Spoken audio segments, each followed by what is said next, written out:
Eagles broke for training camp today, as well as a lot of NFL teams. Titans later on in the week, and we'll talk a little AFC with their tight end from the Titans, Jerome Cunningham, kind enough to join me for a couple moments. Jerome, how are you, pal? I'm doing well. Thank you for having me on, Rich. I appreciate a couple moments. And, the first thing that comes to mind is you look at this Titans team going forward, and I know this is going to be your first stint with them, but you look at this team, and last year, a tiebreaker away, a couple losses here and there, Mariota going down. This is a playoff team, and I certainly think offensively there's a lot of depth with this team, and there's a lot of offensive weapons. I'm just curious, tight end position, do you kind of salivate at the prospect of catching passes from Marcus Mariota? Oh, yes, definitely. I mean, having Marcus is, it's just amazing. I play with Eli Manning in New York, but also Marcus is, comparable in the sense that he takes a level of extra level of preparation each week and makes sure that he knows his assignment. So he took it upon himself to make sure that he wasn't turning the ball over as much like he did in the beginning of the year. And I respect him for that because that shows his true character and it shows that he really does care about us winning games. And yes, I love each and every day in practice because he really is a humble guy and he goes out there and he works hard.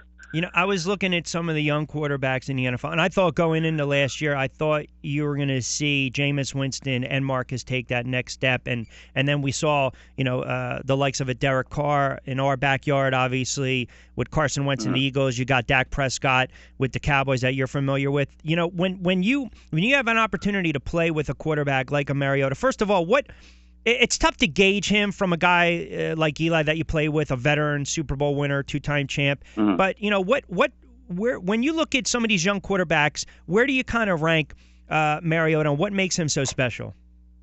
I rank him high. I wouldn't put a number on it, but at the same time,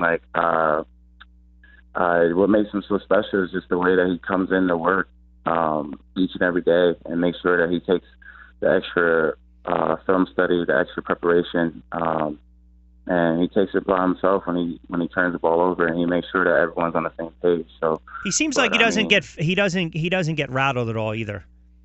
No, he's calm, cool, and collective, and I don't know if that's his Hawaiian nature, but at the same time, I love it because he comes in with that smile, which it forces you to smile. So it's good to have a guy that loves the game and has the enthusiasm that rubs off on his teammates. Yeah, and it's funny because now you go to a team in the Giants in the NFC East when those battles, those divisional battles, and then you look at the AFC South. The Texans have Watt and perhaps a star quarterback going forward. The Colts have Andrew Luck. The Jags added some weapons. They spent a lot of money last offseason with the defense. Then you look at the Titans and your squad, and you've got Murray and Matthews, and you got some vets in there and Douglas. The tight end position, there's a lot of depth there, especially with Walker. I didn't even mention the kid out of Western Michigan, Corey Davis, the wide receiver that was drafted. So, what do you think you need to do going into this camp to separate yourself? I feel like, when it boils down to it, it's just plain and simple. Just make plays, and whether that be in the run game or the pass game. But I know my role. Delaney is, the leading receiver for the tight ends coming back. And I just know my role. I got to accept my role, which is going to be a heavy dose of run blocking. Yep. But also making sure that, on the judge machine after practice to make sure that I'm ready for any opportunities because it's any given Sunday, so your number could be called up. At the end of the day, Marcus did not like a read and throw it to you, so you can't just sit there and just say, well, I'm the run blocking tight end. You have to go out there and make sure that you're well-rounded and you can do it all. Listen, it's still important regardless. You look sometimes even what the Eagles do with a veteran in Selleck with the emergence of Burton and Ertz. This with the Giants. It seemed as though they always tried to utilize the tight end, but it was tough because they wanted to pass first to set up the run. You look at Tennessee and Murray and that offensive line, this going in. They're going to try to establish the ground game with that mammoth offensive line. But with that being said, if you're going to have some guards pull, if you're going to have some of these sweeps, if you're going to have Murray or whomever one off tackle, a lot of times it's the tight end that's got to meet the guy at the point of attack and seal off that edge or make that block. Yeah, exactly. And, and it just comes down to But first coming into the league, I was signed late into training camp, and I was a little bit light. I was 240 at the time, but I was getting dominated by JPP, and I was just like, well, I'm strong, like in the weight room, but I mean, when it boiled down to it, the more and more I practiced my technique and form, and like you said, to just keep them at the line, you don't really have to bulldoze or do every single play. I mean, at the end of the day, these are the best athletes in the world. So when it comes down to it, if your technique is perfect or close to perfect, you're going to be able to win majority of those battles. So that was the biggest learning curve for me, was to make sure that my hand placement and my footwork was perfected so I can be able to dominate on the line. Now you went. And yes. I'm sorry. I'm sorry. Go ahead. Finish, Jerome. Oh no, I was just like you said, the tight ends. There's a lot of times where we're solo blocking, Sam linebackers. So like you said, yeah, you have to be stout at the line of scrimmage, because if not, there's a lot of plays where they could be negative runs just because of poor technique or just getting off the ball late. So just making sure that I'm taking the extra level of preparation, knowing the plays in and out, and making sure my hand and foot placement is perfect. No, it's a great point too, because the last thing you want to do, listen, the film doesn't lie, right? I mean, you missed that chip block, or you missed that block at the line of scrimmage, and instead of getting that negative 2-yard loss, you could have had the running back springing off tackle for 12 or 13 yards. So, exactly. Now you played at Southern Connecticut State. Yes. And that was D2, right? Yes. So when you were undrafted coming out of college, so you had a tryout. You were given an opportunity tryout with the Colts, and I think also the Saints and the Cardinals as well. Yes, that's correct. So I'm just curious, it's funny because when you talk about some players that maybe go undrafted, I think a lot of the players that go undrafted and get signed by an NFL team, to me, they're humble, right? Because they're not drafted, whether they come from D2, D3, or in some cases even some of the big colleges where they're overlooked. But I think those are the players that come in with a little more chip on their shoulder and something to prove. But I was also reading somewhere you were still working part-time at a rental company where you were still to try sign on with an NFL team. So you had to work, and you had to figure out a way to stay in shape. Exactly. So I had to do both. Majority of times I would either do it after work, or depending on the workload. And then some days I would get home at 8 o'clock, so I would figure I'd just wake up at 4 o'clock, work out. I didn't go to work. But yeah, it was tough, especially at the time. It was good that it was a good job, so I was able to use that money for training. At my trainer's facility is called Breakout Athlete in Brantford, and I would go there, during lunch breaks or after I worked. So it was good learning experience, because like you said, it gives you that chip on your shoulder that, hey, listen, this is not guaranteed. You're realizing the business aspect of football, even though you haven't even signed a contract yet. I had 3 rookie minicamp trials, like you said, with the Colts, the Cardinals, and the Saints, and they all went well. But at the same time, they were like, hey, listen, we appreciate you coming out, and we'll let you know if we have any injuries, or we'll let you know down the road. But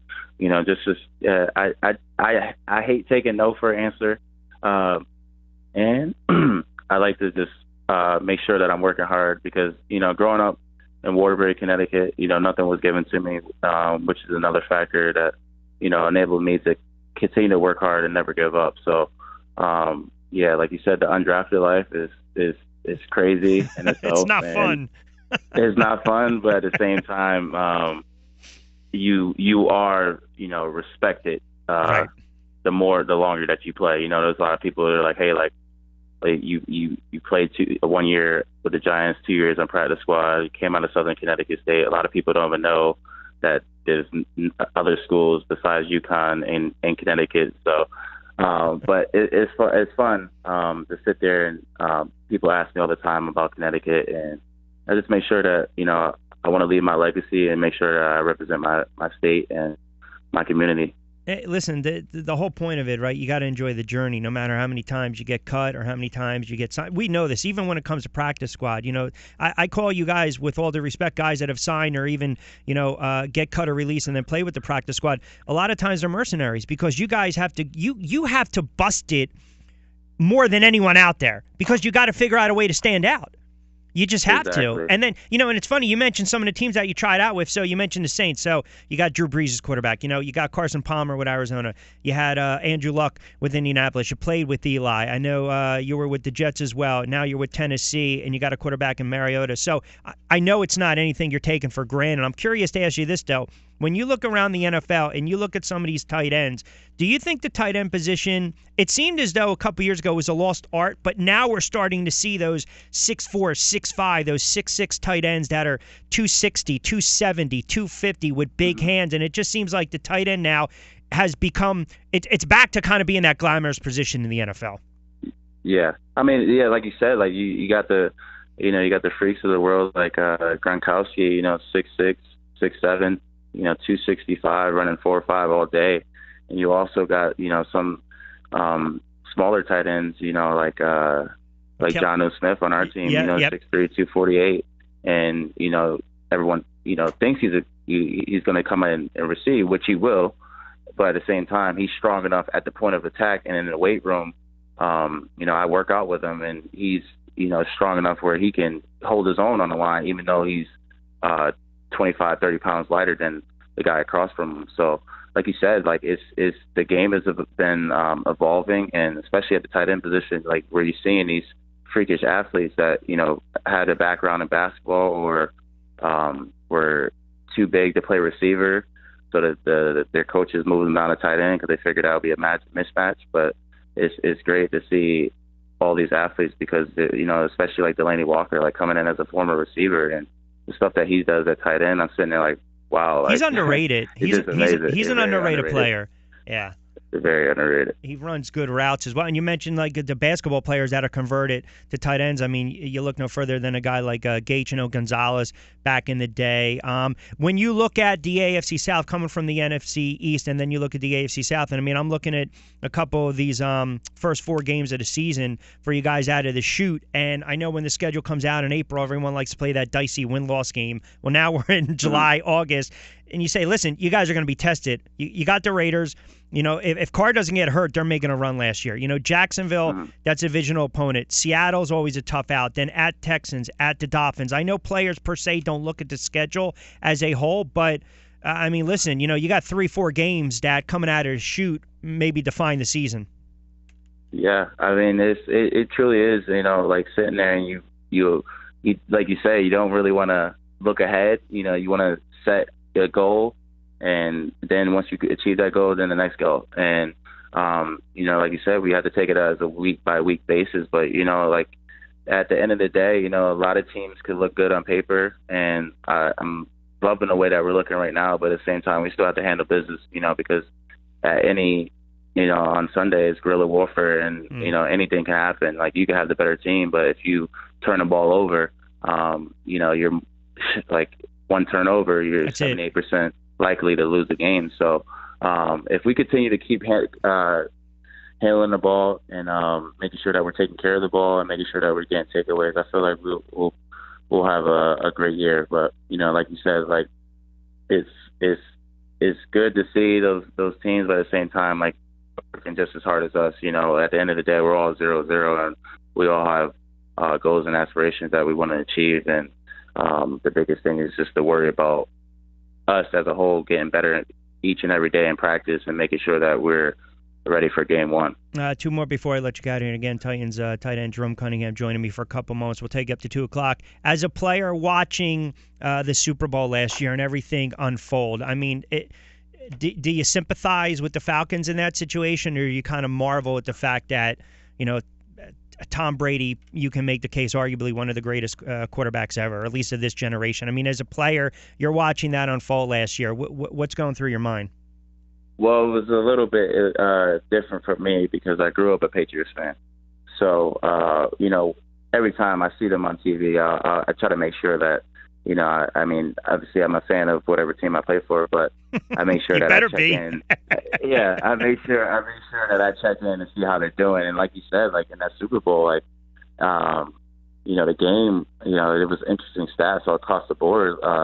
Atlanta had those 2 turnovers, and then the Patriots were winning time of possession, and they had total yards. So I told my friend, I was sitting at watching the game because we're showing these stats all the time. I'm like, yeah, they did turn the ball over twice, but at the same time, like the defense, the Atlanta Falcons defense has just been on the field for so long. So I was like, if they're gonna make something happen, it has to happen this drive because down that many points in the fourth quarter. It had to happen now. Yeah, and but of course, why not run the ball though? Why not run the ball? You have Ryan drop back to pass. I mean, seriously. And then Freeman miffs it to block, and that turned the whole tide of the game around. Yeah, it's challenging and tough, and at the end of the day, like, it's sad to see that happen. But at the end of the day, you gotta sit there and Atlanta was just saying true to themselves. Like they were like, hey, they can't stop the pass. Yeah, that's true.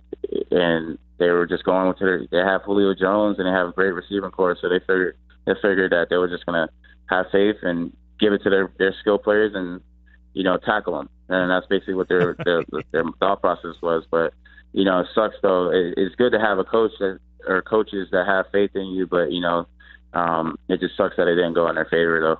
Yeah. Last one before I let you get out of here. I see you're repping, you're doing some stuff, or at least wearing some of the good gear from PG Sports. Great kid up there, Paul, in Connecticut. How about what he's doing with some of that merchandise with some of you athletes? Yes. Yeah. He's great. Paul is a great human being, and he reached out because I played with him. I played with his good buddy from high school.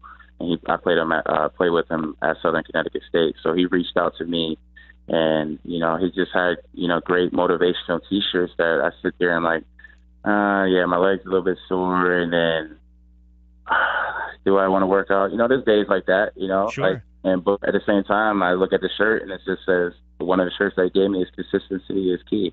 Yeah. So that keeps just like those motivational sayings and. Just having it on a shirt where you put it on and you make sure that you attack the day with the same intentions as the words on your shirt say. So I love the fact that he takes the initiative to make sure that he has a lot of motivational quotes and yeah, he has great products. And I just want to thank Paul for everything he has done for me. Yeah, he's doing a good job. And all right, well, listen, I held you long enough. Always appreciate it. Good talking some football. The best of luck. Like I said, you guys are going to have – that quarterback's going to have a lot of weapons to play with this year. He's going to have a lot of toys, let's just say. Yes, he will. Yes. All right, well, listen, yeah. Best of luck with training camp around the corner, and certainly we'll talk along the way and hopefully during the regular season. Thank you, and you have a blessed day. All right, you too, Jerome. Thanks, pal. Appreciate it. All right, a couple minutes with a good extended segment with Jerome Cunningham.